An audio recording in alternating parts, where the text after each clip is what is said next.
It is an honor today to be interviewing one of the original townies who went to the first Dental Townie meeting. God, Dave, you've been on Dental Town forever. You got thousands of posts. You have a very interesting background. You started out with a bachelor's degree in microbiology, and anybody knows in dentistry, we spend our entire life fighting 2 gram-negative anaerobes, Streptococcus mutans and P. gingivalis.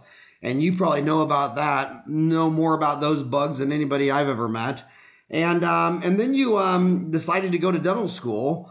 And then when lasers came out, you took laser technology after these 2 microbiological or bugs, or mostly P. gingivalis. And you were on the forefront of lasers in perio. Tell us about that. First of all, I want to ask you, I want to take this in a totally different direction. Start off with this. You know, we fight 2 gram-negative anaerobes, and I had 4 boys, and they got all these vaccinations for measles, mumps, and all these different diseases. Why isn't there a vaccination for P. gingivalis or Streptococcus mutans? What are your thoughts on that? And do you think you'll ever live long enough to see your grandchildren or great-grandchildren get vaccinated for these bugs? Yeah, I don't think that's going to happen because it's just such a multifactorial disease. And the fact that I think as we're learning now, there's more of a issue with biofilms. It's just not the one bug by itself that's causing the issue. And the environment has to be just right, and the patient just has to be predisposed to the issue, particularly with periodontal disease. And I actually think the same with caries as well. So I don't think we're going to see a magic vaccine come up anytime soon.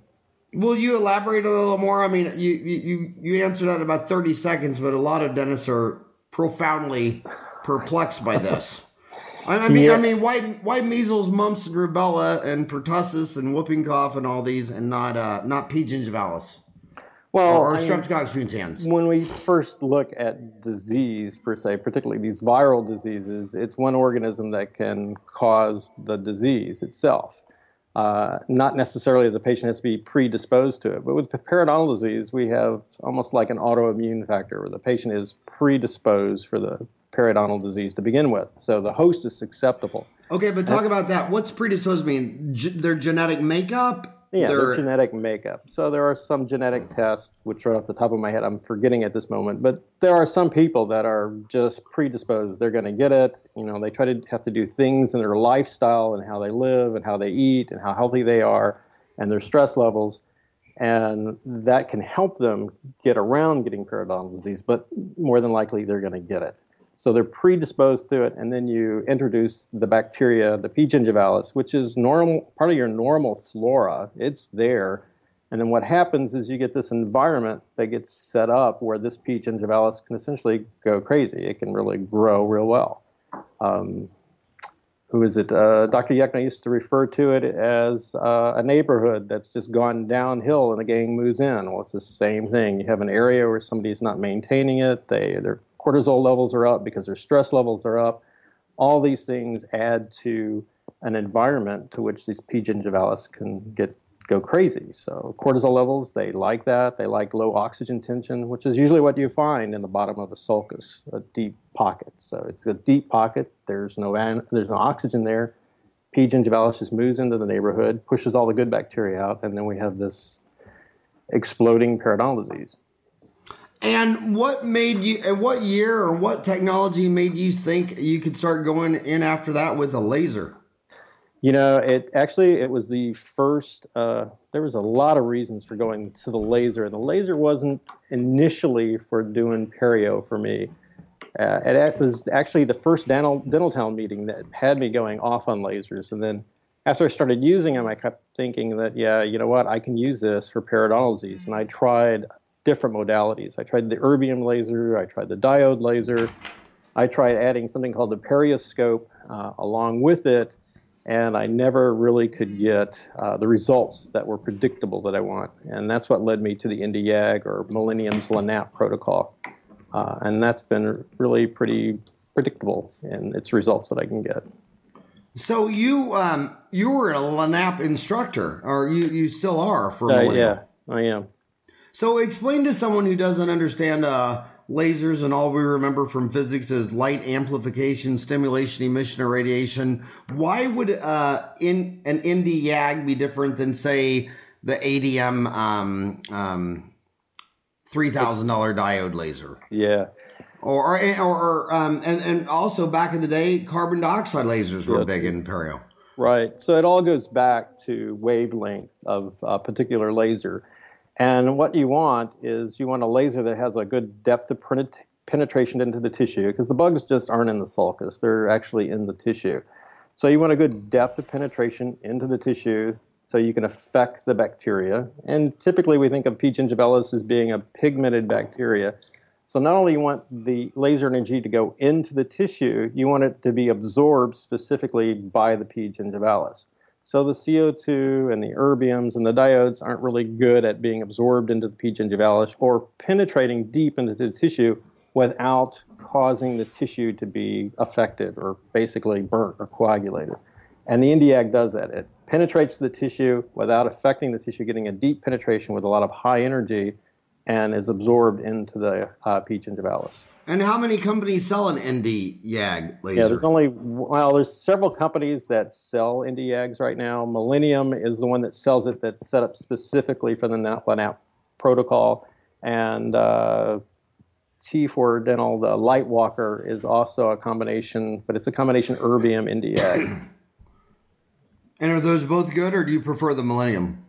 For doing the LANAP, because of the specific protocol that's there, you have to have very specific settings on the laser, and because of that, the Millennium laser is the only one that you can do LANAP with at this time. Okay, so talk to a dentist who's never heard of LANAP, and is this something they should get into? Can you go into that, or do you want to go into that? Yeah, we can talk about that a little bit. The reality is everybody has patients with periodontal disease in their practice, and it's varying degrees, to very severe, to moderate, and just beginning. And this is a great way to treat periodontal disease, to stop it in its tracks, and not only that, to regenerate bone in areas where they've lost bone. And it is a surgical procedure, but there's no real cutting per se, so you're not taking out a scalpel, you're not putting in sutures at all. And the post-op discomfort is minimum. As a matter of fact, we tell our patients to take ibuprofen after the procedure, and at night when we call them, we have to remind them to take it because they're not feeling anything at all. So it's a great way to take care of your patients and keep it all in-house, essentially. And how does a dentist go about learning more about LANAP? Actually, you can go to Dentaltown and just go through the laser sections on Dentaltown and look up LANAP, and you'll see plenty of postings, some cases and stuff. And that's probably about the easiest, greatest way to find out about it.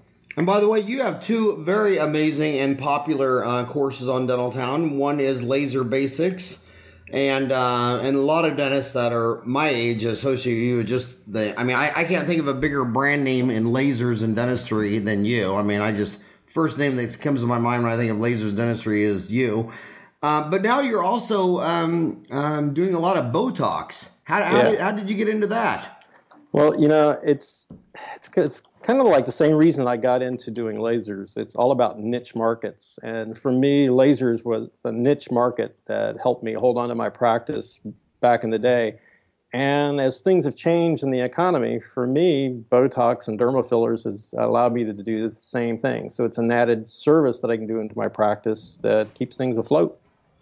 Well, so go into more detail. How does someone learn Botox and fillers? And I assume it's all women, or are you doing this on men too? No, it's we jokingly call it Botox. So we have men as well as women. And it's not all foo-foo. I mean, the reality is in today's market, we have guys that are our age, and now they're out there competing with guys that are 25 and 30. And we know when we get 50 and 60, we get that kind of tired appearance. We look tired, but we're pretty smart. We're very energetic, but we look like we're run down and tired. And what the Botox and dermal fillers do is they actually give us that more relaxed look, and we look a little bit more energetic. Like, I could really help you out there with those 11s and that forehead lines and help you out there a little bit. I went to a cosmetic surgeon in Scottsdale, and he recommended I go to a vet and be put down. You put down. He said, you just need put down, dude. He goes, there's no help for you. Yeah. So explain that. Are you going to put a online course on that on Dentaltown someday, or can you? We have a Botox course online on Dentaltown now, and you have another course. Yeah. Oh, okay. So, you do have the Botox course on. I'm sorry. I just working on one for Howard Goldstein will like it when I get it done, but we're working on fillers as well, because the fillers and the Botox go together real well. Okay, well, explain all that. And first of all, Botox has a very bad name reputation because isn't it a bad organism, a bad bug? I mean, botulism or... Yeah, because of my background in microbiology, I thought it was crazy that people were using Botox for facial aesthetic reasons. And is Botox just a short way of saying botulism? Well, it's the toxin itself. So, and I don't even try to refer to it a toxin anymore. If you think of it more of as a neuromodulator, because that's really all it's doing. It's a neuromodulator. It's preventing the release of acetylcholine. So you're just stopping the nerve from causing the muscle to be reactive. And in 3 months, that motor implant that's stopping the acetylcholine from being released actually regenerates and comes back. So it's a nice neuromodulator. It works well and it's reversible. So it works for about 3 months? Works about 3 months. So and then you got a nice little recall system of people who come in 4 times a year for their more Botox? Right. So since I have a lot of perio patients, they're all on 3-month recalls. So they all come in for the 3 months, and it takes me maybe 5 minutes to give them their Botox, and it adds at least $150, $200 net to their appointment. So, wow. And how many patients do you have that come in regularly for Botox? I mean, is it 50, 100, 200? Yeah, I would say, well, to give you an idea, at this point in my practice, about 25% of my practice is Botox and fillers and aesthetics from that standpoint. Is that right? Big percent, yeah. So now come on, that would have to be at least 95% women, wouldn't it? I mean, no, actually, probably really? If you break it down between men and women, it's about 80-20. 80-20, really? 20% of the men, and they're mostly older men like us? Yeah, they're mostly guys like us. Some of them don't, and they like coming to us because they don't want anybody to know they're getting Botox done or fillers done. Mm-hmm. And some of them even have separate credit cards so their wives don't even know they're getting Botox and fillers. It's pretty funny. So maybe I should go because when I do online dieting on blind sites, I still can't get any hits. You still can't. Yeah, well, I can help you. Blind women won't date me. We can do a study where we do half of your face and then we turn you sideways and see if it helps. So what's the difference between a Botox and a filler? So I assume when you're talking about a tired look, you're talking about a wrinkle. You're talking about. I know the women in my friends, starting about 50, they start complaining about what do they call them? Crow's feet around their eye. Is it mostly crow's feet around the eyes? And some women, you would think they were heavy smokers. They had all these lines on their deals. And they say, Howard, I've never had a cigarette in my life. And look at all these lines. So tell me the areas you're going after and what's the difference between a Botox and a filler. And a filler. All right. So think of it as we age, we sink, we sag, and we wrinkle. With Botox, we're going after muscle activity, things that cause dynamic wrinkles. So like in the forehead. So when you act surprised, your forehead wrinkles up. When you squeeze your eyes down or blink, you get the crow's feet. And when you pucker up your lips, you get those little riddids, those wrinkles around the lips instead of from smoking. And those are the lines that we go after with Botox. And what we're doing is we're not inactivating the muscle, we're just decreasing its intensity. The same way with masseters. If you have a clincher grinder, when somebody clinches and grinds a lot, when they close, they snap shut. So a lot of times we'll just give them Botox in their masseters, and when they close with less intensity. Same thing is happening in the forehead. The forehead goes up, but it's not as fast, and it gives the tissue time to recover. Plus, we add some other things in the office to help them turn over their skin as well. The difference in fillers is fillers takes care of that sagging part. So if somebody has that tired look around their eyes where they're sunken in underneath their eyes or they start to get that little baggy appearance under the eye, we can go with a filler and bring back up that mid-face or bring back that cheek, because as we know that we lose bony support there as well as losing fat pads in that area. So we suspend the tissue by just adding filler underneath. And these fillers are things like calcium hydroxyapatite, which to dentists should sound familiar. And the other is hyaluronic acid. So you're just using Dical. Yeah, pretty much. I mean, that's. You know, I told my dental assistant that she put her eyebrows on too high, and she looked surprised. Oh, yeah. You know, that's one of the hardest things to tell. You should see me trying to tell grandma that her eyebrows are just all wrong. That's tough. But yeah, I always think it's funny how you lean women back in the chair, and by the time they're 60, they pluck their eyebrows so many times they don't even have an eyebrow, and they're drawing it back in with a pencil. I just can't imagine what society did to a person to make them hold up a mirror and pluck out their whole damn eyebrow for 60 years until it's gone. No, it's crazy. So Botox is a neuromodulator going after muscle activity. Correct. And a filler is, you said calcium hydroxide? Calcium hydroxyapatite.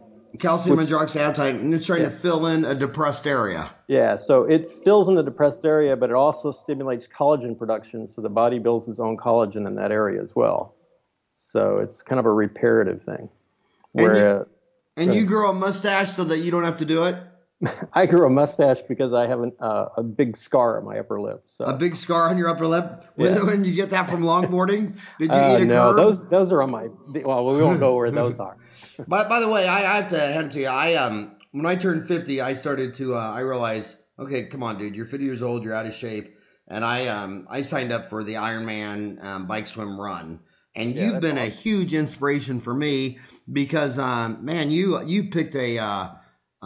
what I consider dangerous. I'd rather be on a bicycle than a longboard. And man, you're out there tearing it up on a longboard. How often do you longboard? I try to go out every day. For how long? I usually try to get in about 13 miles a day. And on weekends, I'll try to do, I'm building up for another race. So I try to get at least 20 to 40 miles in on a day on a weekend. You're a machine. It's fun. So you wear a helmet with that, or pads, or knee pads? Yeah, I look like a little doughboy. So helmet, pads, the whole bit. Yeah. And how often do you wipe out? A little more than I'd like to admit. But how often would that be? I fall a lot. I broke my wrist this summer on a race, and I've kind of splattered a couple times. So about once a month, I end up falling. But our common buddy Samir Puri, he fell off his bike, broke his collarbone. Yeah. So those bicycles are dangerous. I don't go there.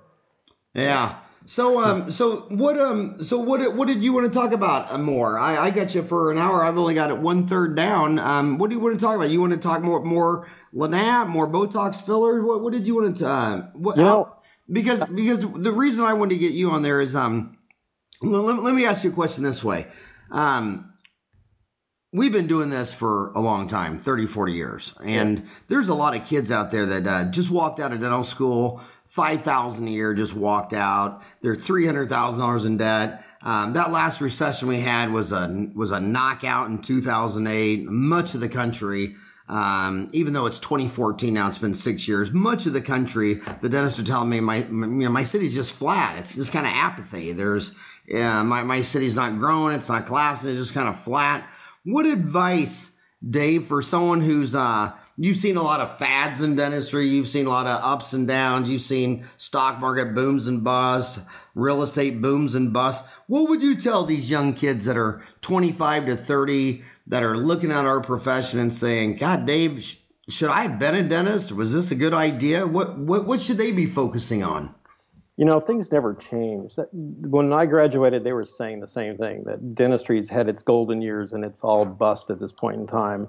And I would not listen to those naysayers. I would just put my nose to the grindstone and have a plan as to what I'm going to do. And for me, it's just looking for niche markets, whatever that is. If it's going someplace and getting your systems worked out so you can produce a product at a really good price and bring people in and do quality dentistry and do it efficiently and profitably, that's great. If it's bringing technology in to attract those patients that don't want to go to a clinic type setting, bring the technology in. That's pretty much how I started doing the things that I do with lasers and Botox. Is when I first came down to Florida, I got in with that, Pankey, Spear, Dawson group, comprehensive dentistry, which all sounds fine and dandy doing all those big cases all the time.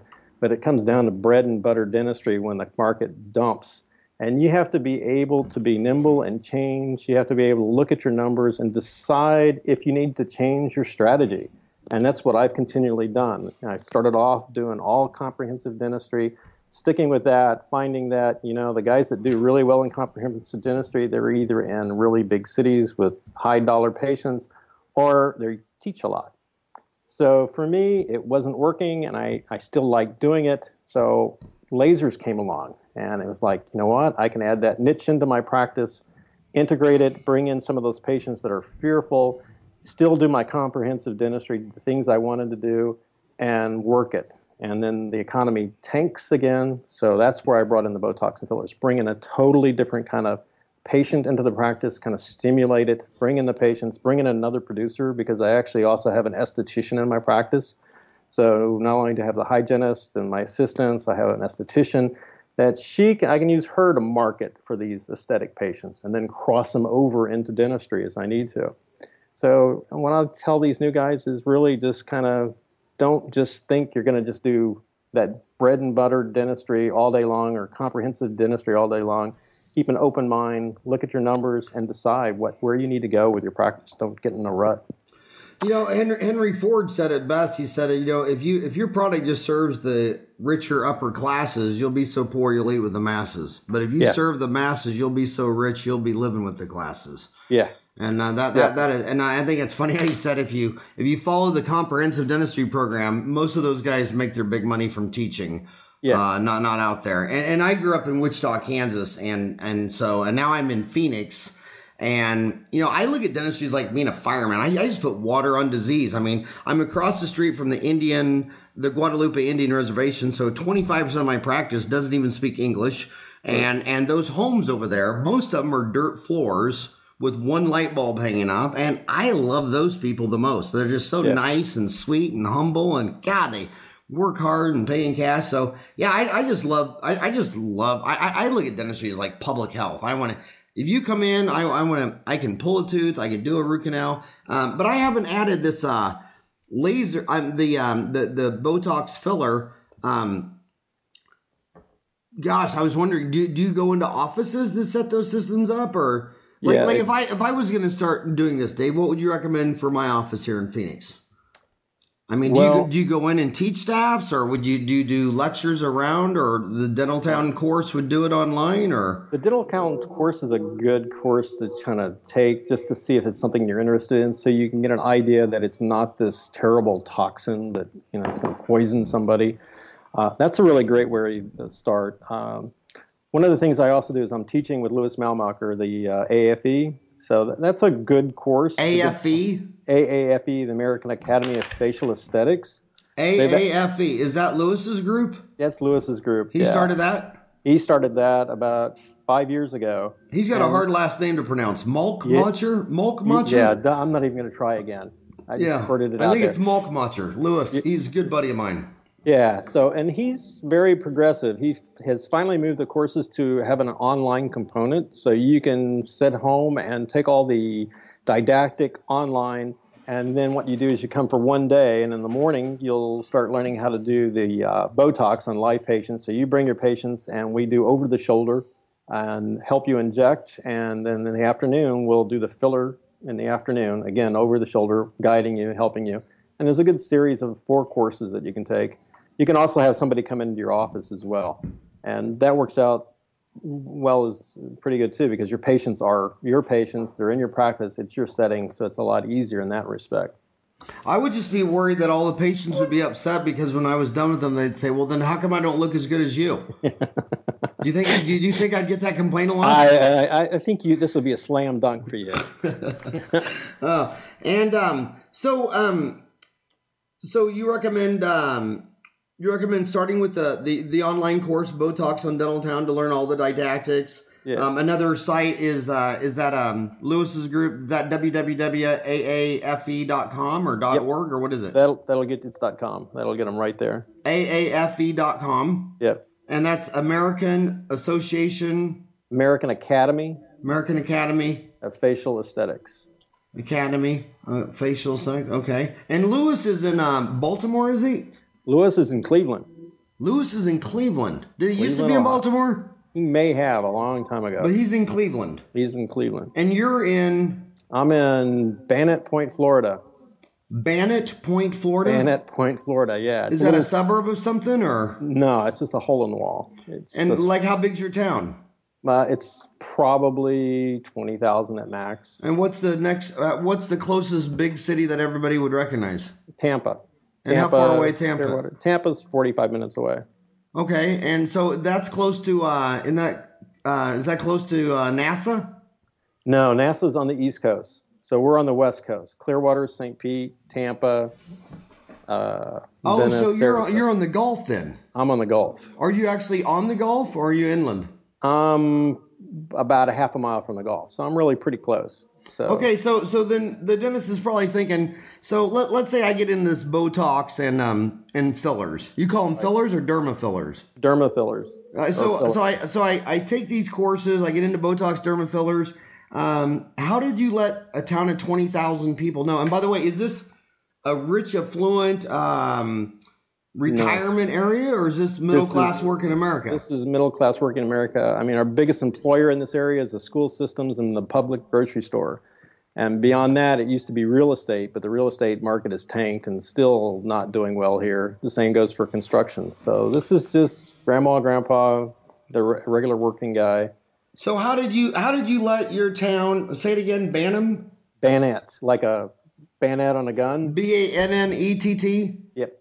How did you let 20,000 people in Bayonet, Florida know that you were doing this cosmetic stuff? It was one of those things that what I did is I first learned how to do it well and just sort of integrated into the practice slowly till I felt comfortable with it. So word of mouth started that way. And then I was hesitant because in the beginning, Florida was a little wishy-washy about whether or not we could do Botox and fillers. At one point, they said we couldn't do Botox, and then they said we could do Botox. So I tried to stay below the radar, and I used things like smile reminders. I would use them for newsletters to send out to my patients, letting them know that I was doing Botox and fillers. And I would just put brochures around the office. Probably the best thing I did was I took before and after pictures of my staff members. And when the patient would see a brochure, they would ask about it, and they would pull out their before and after pictures and show them something that they had done to themselves. And that worked out real well. I used to do a lot of modeling just for the before pictures. You know, it's funny how you said dentist, at first it was wishy-washy with the Florida State Board of Dental Examiners, whether you could do it or not, and now you feel like you got to stay below the radar. I mean, dentists are so frustrating because I think they have an identity crisis. They can't decide if they want to be a doctor or not. I mean, they get mad when people say, oh, you're not a doctor, you're a dentist.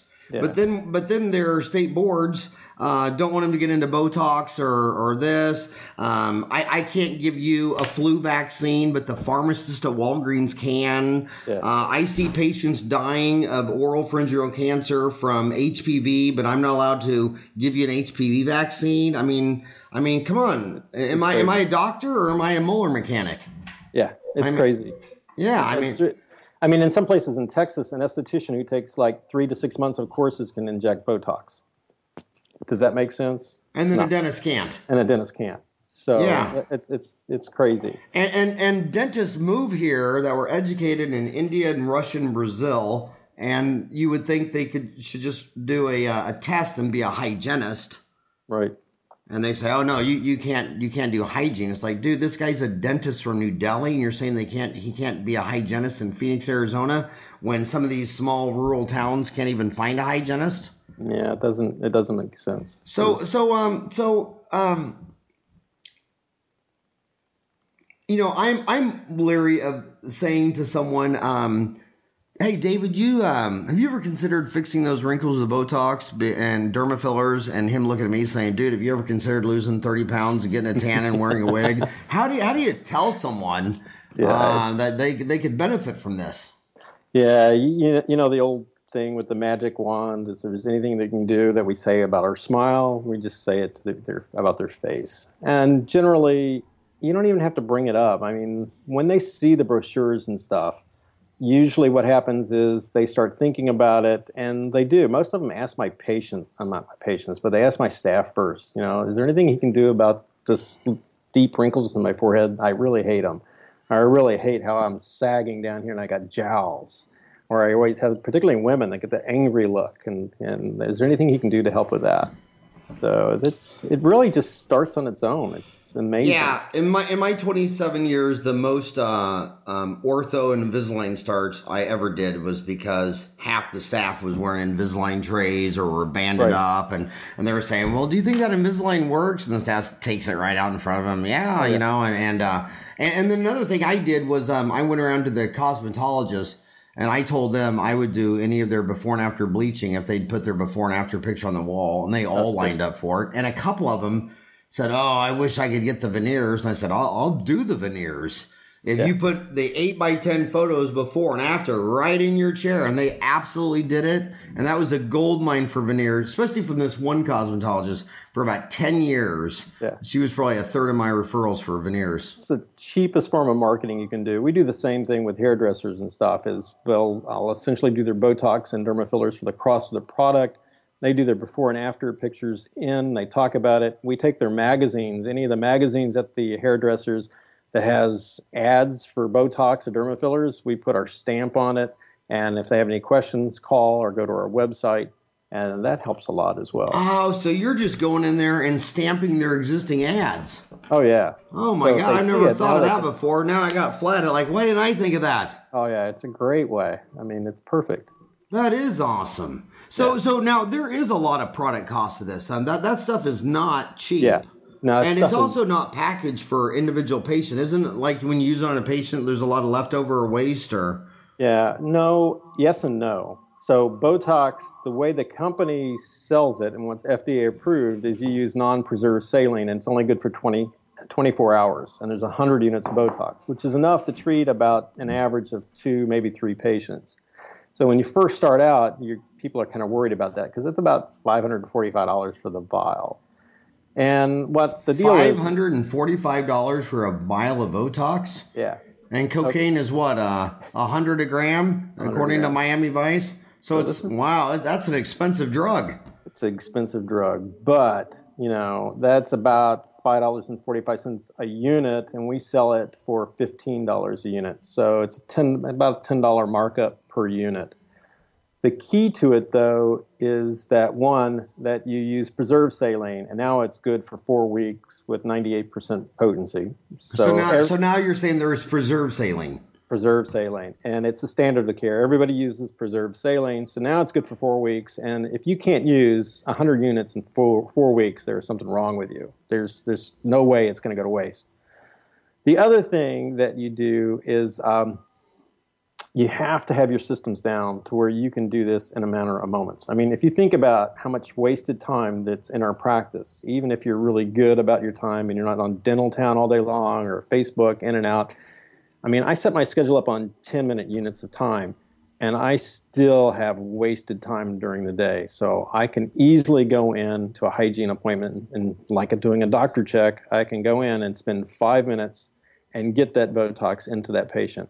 But that means that my hygienist has to have all the setup there, ready to go. The patient's gone, taken care of. She knows what she's getting. I just have to determine if the dose is the same as the last time. She draws up the product, and I'm just going boom, boom, boom, boom, and I'm out of there in 5 minutes. 5 minutes, a couple $100, that's profitable. But if I've got a patient coming in and I'm spending 30 minutes with them to give them Botox and I'm shooting the shit and the whole bit, I'm going to lose money. I might as well let somebody else do it. So that's why you got to have your systems down. So for me, like fillers, a filler case that I'm doing, full face, what we call a liquid facelift, that's typically about a $6,000 case. It costs me about $3,000 for the product and takes me about 30 minutes to do of my time. Now, my staff time is probably about another 20 to 30 minutes, depending on how much time the patient needs to talk about it. And talk about it as they sit down with one of my staff members that knows what's going on, find out what they want. They take their before pictures, get the releases. I come in and confirm and make sure this is what they want, and then we do it. And a lot of times these cases we can just work into the day, and I'll gladly work somebody in on that kind of numbers. So how long will a $6,000 liquid facelift last? The way the products are now, the companies are saying about 2 years, but in reality it's about a year and a half. And the nice thing about these products is since they stimulate collagen production, the next time you go in, you don't have to use as much product. So if the patient stays with it every year and a half, it doesn't take quite as much product.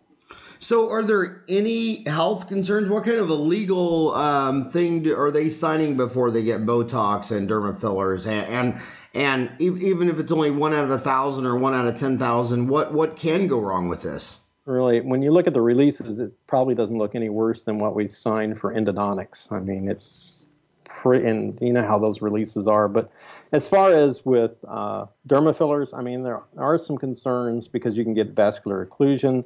I've had a couple cases where patients have gotten blinded. But when you start looking at start reading those case reports, the guys were idiots that were doing this. They were in places they shouldn't have been unless they've had a lot of training, and they ignored some of the symptoms the patients were giving them at the same time, or they just totally mishandled the case. So if you get good training, it's just like doing third molar extractions. If you got the training, you know what you're doing, you're paying attention, the risk levels are very low. In the same way with Botox. I mean, Botox, there are some patients that have neuromuscular diseases that like myasthenia gravis, ALS, you just don't treat those patients. Okay. So and the other thing, and the other is it's just like regular cosmetic dentistry. You get those patients that are crazy, you don't want to treat those either. Yeah. What percent of people who want a smile makeover do you think are crazy? What percent do I think are crazy? You know, I see a totally different kind of animal in my practice because they're older. I mean, my average patient is in their 70s. Okay. My kids are 50, so these aren't typically crazy people. Your kids are 50? Yeah, the kids in my practice. Yeah, I have. The kids in your practice. My kids are. I was gonna say, I didn't think your kids grew were. up in Kentucky, so it is possible. Yeah. No. But I spent a summer in Kentucky. You went to Louisville for your degree. My dad put a sonic drive-in in Louisville. It was when I was in high school, which would have been 76 to 80. I think it was 78. I spent an entire summer working at a sonic drive-in in Louisville. I probably ate there. What's that? Said I probably ate there. Yeah, that was a fun time. So that's amazing. So what else do you want to talk about? What let's go back to this advice to these young kids who are going out there and starting. What other things would you recommend that they start learning besides Botox and fillers or LANAP for perio? I've been out of school 5 years. I'm in a small town in Texas. What more advice would you give? What else should they be learning? I think that one thing that I want to get across, even jokingly talking about longboarding and you with the Ironman, I think that when I look back on my career, one of the mistakes I made was not taking care of myself at the time. You know, we talk about that balance thing. I wish that I started doing more physical activity stuff and taking care of my body back when I first started and taking that time. Because when you first start up your practice, you're just 100% committed to the practice. You know, I can wait. I can do what I need to do to take care of myself later. That later never gets there. And even today, I have to force myself to put things aside so I can go out and do my longboarding thing. And you probably see the same thing with your Ironman, that there are times that you have to tell everybody, no, I got to go do this because it's for me and I need to do it. How old were you when you made the switch to physical exercise? Solid physical exercise was about 3 years ago. And so how old were you then? 58. So 3 years. So you were 40, 55? No, 58 when I decided to finally get some exercise. 58, 57. Yeah, and you know what? It's kind of interesting, but when you talk about, I've lectured a long time on practice management. I got an MBA from ASU. I talk about practice management, and it didn't take long to figure out that 1 in 5 dentists will go to inpatient treatment for substance abuse. About 80% of the time that's alcohol. 15% of the time it'd be prescription pain meds like Vicodin, and 5% would be for cocaine. You see a high suicide rate. I've never practiced in Phoenix for a year without someone killing themselves in this town. And Jen Butler and Jen Butler talks about stress management. She's up the street. We know all these dentists that have done it. And if you don't take care of your instrument, I was 50 when I said, when I opened up my dental practice, my hours were 7 to 7 Monday through Saturday for a decade. Yeah. Crazy. Well, I don't even know what I was thinking. And when I turned 50, I said, no. So what I do is I do it every morning at 5, because if I do it after work, I have the whole day for something to come up. You know, I got 4 boys, employees, something comes, a toothache, an emergency. You're like, oh, yeah, I need to go exercise, but, you know, they're swollen. They got it, you know. So I do it at 5 because I work out every morning, 5 a.m. because no one's going to interrupt you. Everyone's asleep. And plus, out there on the streets, there's no cars. No cars. I mean, I can literally jog, run, bike through any red light intersection at 5 a.m. I mean, there's not a car in my neighborhood. They don't even start coming out of the driveways till maybe 6:15. And by the time I get home is when, you know, they're all waking up. But yeah, if you don't take care of your instrument, if you don't take care of your tool. But don't you feel better? I mean, don't you feel mentally sharper? Yeah. Oh, yeah. I mean, it's a huge difference. I mean, those people that hit their snooze alarm and wake up to coffee and come rolling in their office. I mean, God, when I hit my office, I feel like I'm the Kool-Aid man who just crashed through the wall. Remember those commercials? Oh, yeah. I mean, I just come in jacked, pumped. Oh, my God, just ready for anything. Yeah. And when you're like that, the staff feed off of that. I mean, they do, and they get excited, and they get energetic, and then the whole day just really rolls instead of dragging. And you have a lot more energy to get your patients excited about treatment. Yeah, because your patients pick up on that. Oh, absolutely. Absolutely. Yeah, going in the room pumped up and feeling like $1 million, they're far more likely to say, yeah, I want to fight my gum disease, and yeah, I want to save my teeth, and yeah, I'm going to do this. You're right. So that's probably the biggest thing I would tell the new guys. And then the other take care of their body. Take care of the body, and then get educated. I mean, what you learned in dental school is just not even the tip of the iceberg. Just really hunker down, find what you really like, and explore it. And just pick those things that are out in the market right now that people are doing. So if you're not into doing implants, learn how to do implants, learn how to do endo, because you didn't learn those things in school. Learn how to do extractions. Don't feel uncomfortable about learn how to do some perio surgery or do LANAP.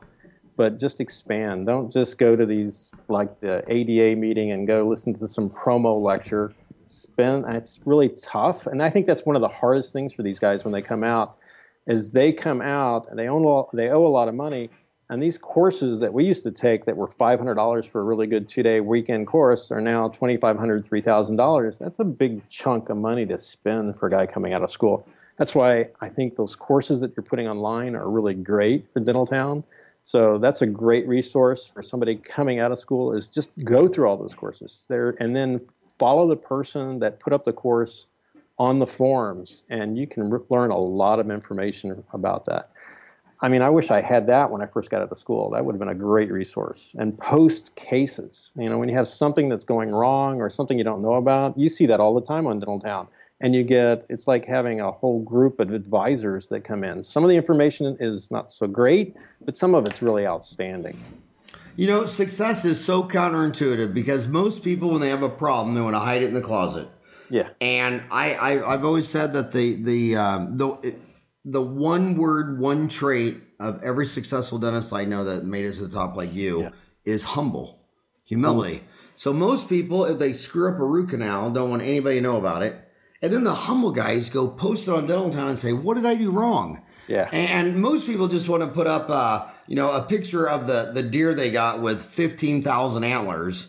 And it's the humble guy that said, what's wrong with this case? And then all these people are pointing out and saying, you know, you should do this. It's counterintuitive. And another thing I want to say about this last recession is 87 dental offices went under in Phoenix from 2008, 2009, 2010.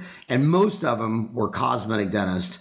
Yeah. And I knew some of these guys. Some of them were in my front room crying. And the thing is, they were just doing full mouth, taking out all the amalgams and crowns and doing all impress and veneers and all that stuff. And they lost the ability to pull a tooth, do a denture, do a root canal, treat a child. And I just say, you know, your dental school, if they would have known that you were going to come in and just treat this little part of the population, they wouldn't even have accepted you.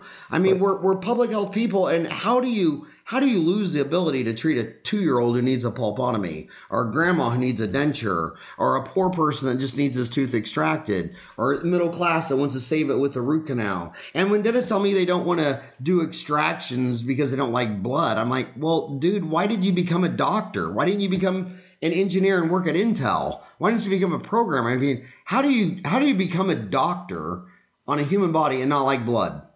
Yeah, it's crazy. But it's just the wrong attitude, which they can turn off in 1 second. You get sucked into it. I mean, if you think about what we do on a day-to-day basis, if you don't stay excited about it and just keep revitalizing yourself, it can be a real drag. I mean, you can get really to the point where this is not a lot of fun. And if you don't watch your numbers, it could be unprofitable and you're miserable. And then you see these courses out there with the cosmetic dentistry, and you can work on all these great patients. You can make a ton of money per hour. You get sort of sucked into that mode. And if you don't stay viable and read what's going out in the market and don't change, you flop. And for me, it was easiest because all I have to do is go to a family reunion. When you go to a family reunion in Kansas, if half your cousins couldn't afford this, then why are you going to focus? I mean, when I went through the Pankey Institute, my main thought is, if all this is true, find the right patients. Well, what are you saying? My family reunion's all wrong? Yeah. I mean, what are you saying? I need to be adopted by a new family? I mean, my right patients would be all my cousins and uncles and aunts and all that, and they're all, I wouldn't call them trailer trash because they actually live underneath the trailer. They never got up into the trailer. Yeah. But yeah, you know what I mean there.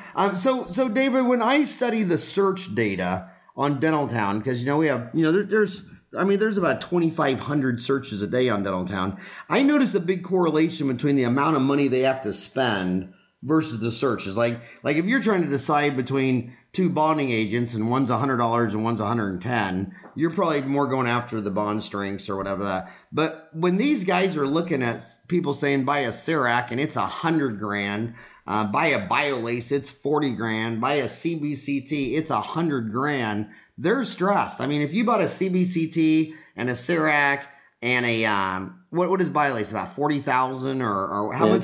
How much is I think it's about 60. 60,000. How much is Periolace is 120. Periolace, is that the ND YAG for Millennium? Yep. Yeah. So it's 120. Yeah. And how much is the fully equipped Omnicam CERAC? God, I haven't looked at it in a while. I think that's like 150 somewhere around there. Okay, 150. And what would I don't even know what did I bought a Carestream CBCT. What was that? Yeah, that scared me away. I don't even remember. So if these dental students are walking out of school with $300,000 student loans, if I bought a LANAP, a CERAC, and a CBCT, I just double my student loan debt. You've been doing that. How many years you been a dentist now? 30? More like 25. Okay, so a quarter of a century. Give him some father-son, father-daughter advice on these 6-figure purchases. Yeah. One by one. Go through them. Go through LANAP, CBCT, CERAC. Start with CERAC. All right. So the deal with CERAC, I'm 30 years old. I've been out 5 years. I got $300,000 in student loans. David, should I buy a $150,000 CERAC from Sirona or the E4D from? I guess Plan Mecca just bought a big portion of it. Yeah, before I even go there, I'm going to ask them what their overhead is. What is their fixed overhead at this point? What are they spending for discretionary dollars already at this point? So how much money do they have available to make a payment? I don't mind somebody making a payment for something that's going to generate cash, okay? If somebody's already doesn't have the cash flow now, it would be crazy to go out and buy a CERAC unit, because the reality is there's not any patient that you really can't talk into waiting a couple weeks to get a crown back from the lab. If that's going to throw you into a cash flow deficit, it doesn't make sense to buy that unit. But if you've got a really good cash flow at this time and you have a really high, your lab bills are pretty high, you're like in about 15-20%, then it makes sense. And if you're doing a lot of single units, or you like playing with computers and you can you can image things and design things relatively quickly, or you don't mind delegating that to a trained individual, then it makes sense. And I would say jump on it. Did you buy a CEREC? Yeah, I have a CEREC. I've had one for about 5 years. And what are your thoughts about that decision, and how has that impacted your practice? That was probably one of the hardest pieces of technologies that I ever brought in my office. I had it originally, it was the Red Cam, and it was just driving me nuts. And part of why it was driving me nuts is I have a really good ceramist in my area that was trained in Poland, and he makes really beautiful crowns, and he layers them. And I look at his stuff, and I look at my stuff, and I go, I don't really feel comfortable with this. So I had to get more, I had to learn more. Red Cam, I just couldn't do it. And as a matter of fact, the Blue Cam came out, and I decided, because one of the biggest mistakes people make in technology, and I see that in the lasers, is when something new comes out, they wait too long before upgrading to the new technology. And then what happens is you end up with this unit that's worth $5,000 to $6,000 is worth nothing. So it's better to spend the money and go ahead and upgrade. I went ahead and upgraded to the Blue unit thinking that I was going to turn around and sell this thing and get my money out of it. The technology changed so much in the Blue Cam that I held on to it, and it's integrated well within my office. I primarily use it for single units. I don't do the anterior with it because, again, I have a really good ceramist that I feel comfortable doing it. And because my patients are older, I do a lot of multiple units. So for me, it's easier to just let the lab guy do those. And a lot of times I have a lot of stuff that goes along with partials because of the patients that I have. So it's easier for me to let the lab do it. But I use it every day. It's a great thing to have. But you got to look at what your cash outflow is, what your discretionary dollar is that you have. And did you get on a 5-year lease or a 6-year lease? How long was the lease? On mine, what I did at that time, I just bought mine outright. You bought yours outright?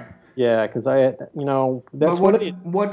I was trying to get a point of, if it was a payment, did you make that payment savings in a reduced lab bill? Did it increase your cash flows, where I was going with that? Yeah, so it would. I mean, because it did drop my lab bill by about 9% at that particular time. So 9%? Yeah, but again, only 9%. So you still had 91% of your previous lab bill?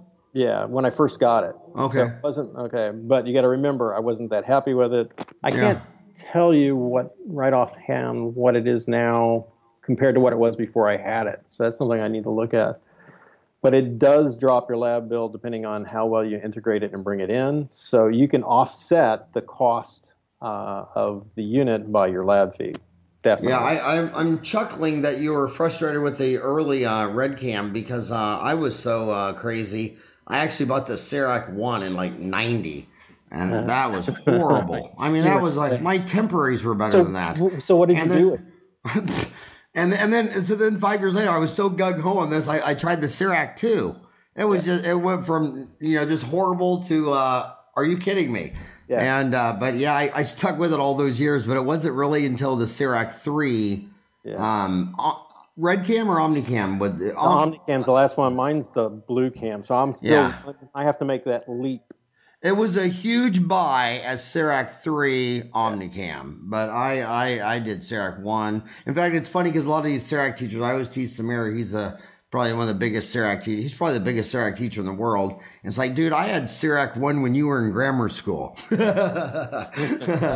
And, okay, so did you go with the CBCT? No, I didn't. And what are your thoughts there? My thought on that is I have somebody that has a unit and I can just refer to them. And as long as that relationship stays, I'm perfectly happy without doing that. Now, is that a specialist, a periodontist, oral surgeon? It's actually an endodontist. It's an endodontist that has a CBCT. Right. So and you can send your patients there and he takes it for you? Yeah, which is great. And does he bill out the CBCT? Yeah, he bills all that out, and he'll actually arranges for somebody else to read them as well if I want. So yeah, and that's another thing I want to talk about. Not only are you a humble guy, I mean you're a humble, down to earth guy, but there's street smart people, and then there's just book smart people. And book smart dentists, to learn a little bit of information, they have to fly across the country, stay in a resort, pay $5,000 for a weekend course. And the humble street smart guys will take a $18 1-hour course on Dental Town. And then if they have any questions, go to the comments afterwards and say, I don't understand. And the other street smart dentist, like you, instead of buying a $100,000 CBCT, your buddy endodontist, I'm sure you refer molars to, right? Right. So he likes you anyway. I think the best CE I ever got in my life was free. I would just go knock on the doors of the oral surgeon up the street, the endodontist, Brad Gettleman. I mean, most of those guys don't say no to anyone. And you can go pull up a chair next to your oral surgeon and endodontist and most of those guys all want a friend and want an acquaintance. And from business, obviously they know if you're going to be my buddy, that if you ever do refer endo or perio, obviously you're going to give them to them. So yeah, you can get your CBCT up street. You can, I don't think you could have a hands-on lecture course better than go sitting in the dental assistant stool next to Brad Gettleman all day, watching him just do a perfect molar every hour all day long. Yeah, and that's perfect. And they have this old thing that, when you first set up your practice, the specialists all call and they want to take you to lunch. And you know what? I decided long ago, probably one of the best things I could do is call them up, the guys that I had researched and found that are good, call them up, take them to lunch, and just talk to them, pump them from information. The first thing you do is by taking them to lunch, it's totally a different atmosphere right off the bat. And they're very open. I've had guys there's a periodontist in my area by the name of Danny Milker. He actually came to my office on my patients and sit in the assistant's chair and showed me how to do periodontal surgery. I mean, you can't get that for no matter how much money you pay going to a course. So these guys are very open to it. Yeah, Danny Milker, he's a periodontist, right? He's a character periodontist, he is. He is a character. I love the guy to death. I absolutely do. He's great. But all specialists are that way. If you approach them appropriately and you start talking to them about things, they're going to help you. Even the endodontists I use a guy in Clearwater named Ron Anthony as well. He sits down there and goes through cases. If I had a case that I've done that's not working, he'll go through it with me. We'll talk about what I did wrong, what I could have done different. And when he sees the patient, he doesn't blast me as being the GP that did this stupid endo. Let me tell you a story about an orthodontist. There's a friend of mine, and he decided he was going to do ortho. And about half the orthodontists just, their feathers were ruffled and, they're actually bad-mouthing him or whatever.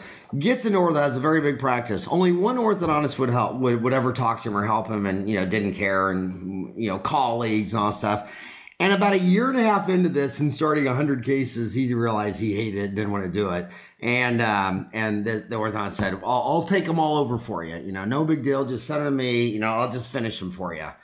Well, he's gotten 100% of his ortho business for 25 years now. Yeah. And that's probably $1 million. Yeah. I mean, so most of those guys are functional, healthy, friendly, and that's the best CE you can take. It's all street smart. It's all low cost. It's just amazing stuff. So I only got you for 2 more minutes. Give me. So I want to. We talked about the $150,000 CIRAC. We talked about CBCT. I'm 5 years out of school. I'm $300,000 in debt. Dave, should I buy a $120,000 Indy Yag Perilace for LANAP? The Millennium, who I teach for, would have me tell you, you probably ought to go ahead and buy that. But I'll tell you that when you first set up, probably not. What I would do is just work on my systems and find a good periodontist or another GP in that area that does the LANAP and just network with him until you get your cash flow to where it's not going to strap you. When I first started my practice, the thing that killed me was that my fixed overhead, because of the equipment and stuff I bought, and buying the practice had me so strapped that I was working my butt off. My hygienists were making more money than I was my first couple of years. And these guys coming out of school with so much debt don't really go into debt unless you can generate the income from that piece of equipment initially. And my closing question, I got you for 60 seconds more. You hear a lot of hygienists and dentists. We're talking about using a laser to kill periodontal disease, an erbium, an ND-YAG, perilace from to do LANAP. We see things that you can put into periodontal sockets. What were the big brand names? Arrestin. You have a degree in microbiology. You also, some people whenever they do four quadruple curettage, they give them antibiotics even. Do you use perio chips, Arrestin, antibiotics, anything for periodontal disease? I'll use antibiotics as to augment my LANAP, but just to get the bacteria numbers down. But putting those. And what antibiotic would that be? Usually amoxicillin just to start. But you got to realize, too, that with the laser, we're just going in and doing full mouth treatment on these patients, and the laser itself gets the number of the bacteria down as well. So if I didn't have LANAP, if I didn't have an ND-YAG laser, would you ever use Arrestin or perio chips? Yeah, my experience with those products, that really hasn't been that effective long term. It's a short-term fix, and it's very expensive for the patient. I'd rather have them do something more definitive than spend that money on those products. Okay, and also, since you're a laser genius, what do you think? I mean, you are, Dave. I mean, you are. There's more views on your laser course on Dental Town than anyone else on there. What do you think of the very low cost AMD laser for? What do you think of that? I think that little diode Miller, who owns AMD or just got it back from Dent Supply. Alan Miller, yeah. He shook up the market and brought the prices, because those used to be, my first diode was $25,000. Right. Doesn't do anything more than what their little AMD unit is. And I think he's getting ready to shake up the market again and come out with a low price, under $20,000 erbium laser, which will be pretty amazing. That's a game changer. And what will the erbium be for as different than the diode and the ND-YAG? The erbium will be more for hard tissue. Really? Yeah, so this is comparing to like $60,000 units or some of the CO2 hard tissue lasers that are $100,000. So that's really will this just be for occlusals and preventive resin restorations, or do you? This will be for basically MODs, facial composites, the whole bit. You think I'll be using an erbium laser in a few years, cutting an MOD? I think, yeah. You know what? Let me come to your office and we can do that. Well, I love Alan Miller. I mean, I don't think there's a smarter businessman in the laser industry that ever lived. But I think that you're going to see that come out. So it's going to be a game changer. Because I think that's there's two things that have really held lasers back. It's been the cost, because I can do it cheaper with a handpiece. And the other is that the training. It's a little different. I mean, it's just like when you first picked up that handpiece to do that MOD. It took a while before you got proficient. It's going to take a little while before you're proficient with the laser. Do you think Alan will ever go after the ND-YAG and bring that from 120,000 to 20,000? It's possible. I mean, if he's a manufacturer, a laser's a laser, right? I mean, it really wouldn't matter the wavelength, right? The difference is the patent. Millennium has a patent on the LANAP protocol. Yeah. Now, depending on whether the patent runs out, or it's hard to say. Well, but if money is the issue, a good starter laser, you can go to Radio Shack and get a laser pointer. That's a helium laser, and they're usually under $20. Right, great for cold sores. Well, hey, thank you so much, David. For I know you're a busy man, and I hope I didn't hold you up from longboarding. And thank you so much for spending an hour for me. Thank you for putting up 2 courses on Dental Town. I'm going to pre-thank you for your 3rd course that'll be coming up.